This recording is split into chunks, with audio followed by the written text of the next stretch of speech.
শুভ দুপুর বন্ধুরা, দেখো আমি চিকেনের রেসিপি নিয়ে চলে এসেছি।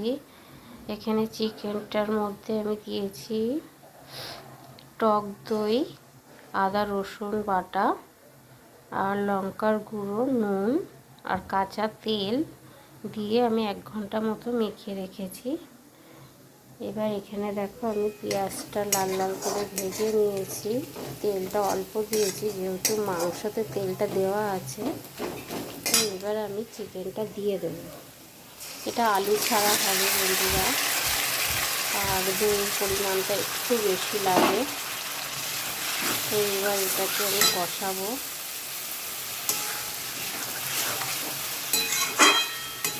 এটা খুব ঝোল হবে না বন্ধুরা, এটা মাখামাখাই হবে।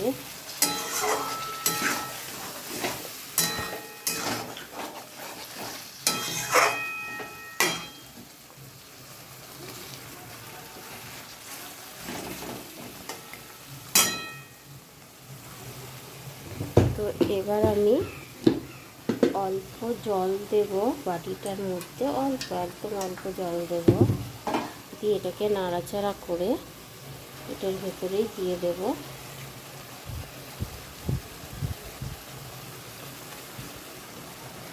দিয়ে অল্প আছে এটাকে আমি কষাবো।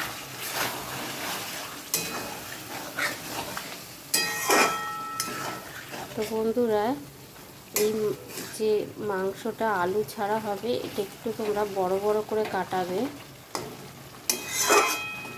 তো এটা একটু সুন্দর লাগে। আর এটার মধ্যে আমি নামানোর আগে দেব গরম মশলা, ছাই গরম মশলা।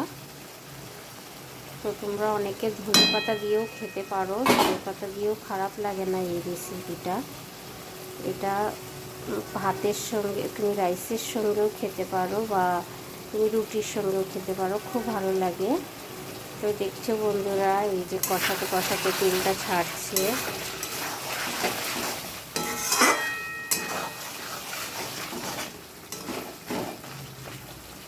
এই যে সাইড দিয়ে দেখো তেল বোঝাই যাচ্ছে যে তেলটা ছাড়ছে। যত মশলাটা কষে যাবে বন্ধুরা, তত তেলটা এক জায়গায় হয়ে যাবে আর মাংসটা পুরো সিদ্ধও হয়ে যাবে।